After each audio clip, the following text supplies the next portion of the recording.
శ్రీ గురుభ్యో నమః శ్రీమాత్రే నమః. రహస్యవాణి ఛానల్ ప్రేక్షకులందరికీ నమస్కారం, అందరికీ స్వాగతం.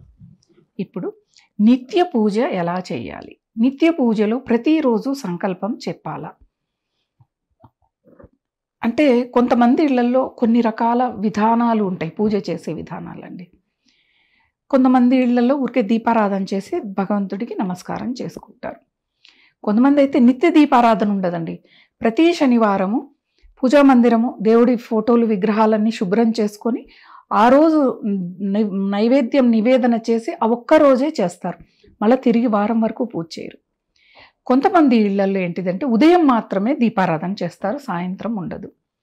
కొంతమంది ఇళ్లలో ఏంటిది అంటే సోమవారం, మంగళవారం, శుక్రవారం, కొంతమంది సాయిబాబాను ఆరాధించే వాళ్ళు గురువారం మాత్రమే, ఇలా ఉంటుంది. నేను ఎవరిని కూడా ఏమీ అనను. ఎందుకు అంటే అది వాళ్ళ ఇష్టం, వాళ్ళ ఇంటి సాంప్రదాయాన్ని అనుసరిస్తూ ఉన్నారు. అంతకంటే మించిన పుణ్యం ఇంకోటి లేదు. అదే సాంప్రదాయం, అదే భక్తి. ఇంటి సాంప్రదాయం అత్త ఏ విధంగా చెప్తుంది, కోడలికి ఏ విధంగా అలవాటు చేస్తుందో అదే మీరు విధి విధానాల్ని ఆచరించండి. కాకపోతే ప్రధానంగా ఎక్కువగా గృహాల్లో జరిగే పూజా విధానాన్ని నేను చెప్తాను, మీకు ఇష్టమైతే మీరు అనుసరించండి.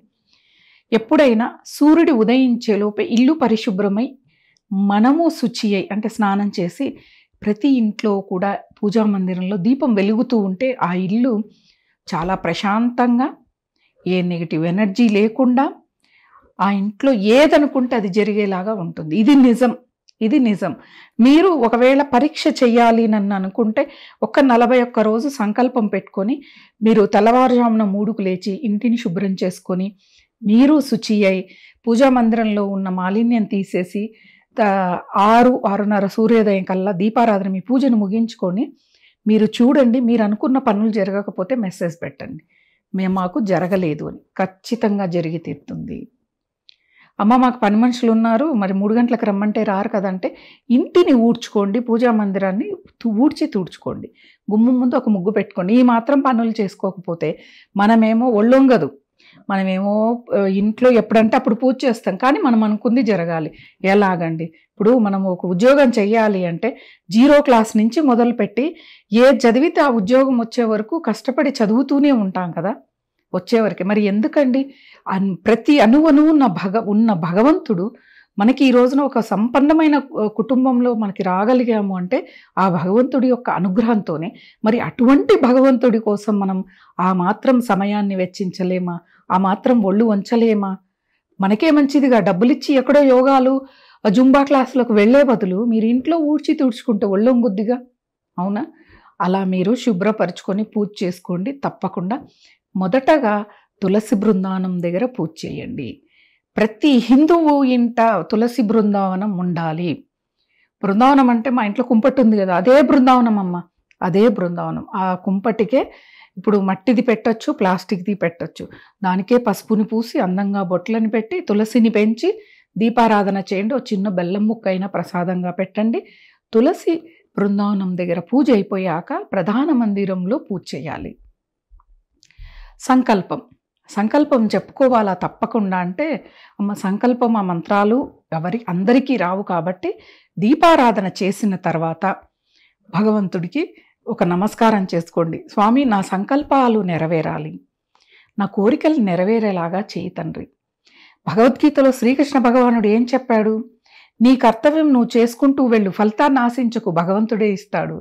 నువ్వు అడగక్కర్లేదు నీకేం కావాలో. నువ్వు భక్తితో దీపారాధన చేయి, న్యాయంగా ధర్మంగా ఉండు, నీ విధి విధానాల్ని కర్తవ్యాలని నువ్వు సక్రమంగా నెరవేర్చు, అదే భక్తి. ఆ విధంగా చేయండి. సంకల్పం అలా చేసినా కూడా నెరవేరుతుంది. భగవంతుడికి మొదటగా భక్తితో, ఎక్కడెక్కడో పని మనిషి రాలేదు, పిల్లలకి బాక్స్ కట్టాలా, ఈ ఆలోచనలన్నీ పక్కకు పెట్టేసి భగవంతుణ్ణి మన మనస్సులో నిలుపుకోండి. చాలామంది మనం ఏం చేస్తామంటే మన మనస్సు అనే ఒక కారు అనుకోండి, బస్సు అనుకోండి, దానిలో భగవంతుని ఎక్కించుకోమండి. ఎంతమందినో ఎక్కిస్తాం. మనకు ద్వేషం ఉన్నోళ్ళు, కోపం ఉన్నోళ్ళు, వాళ్ళ గురించి వీళ్ళ గురించి వాళ్ళందరినీ దానిలో ఎక్కిస్తాం. దానివల్ల కోల్పోయేది మనశ్శాంతి.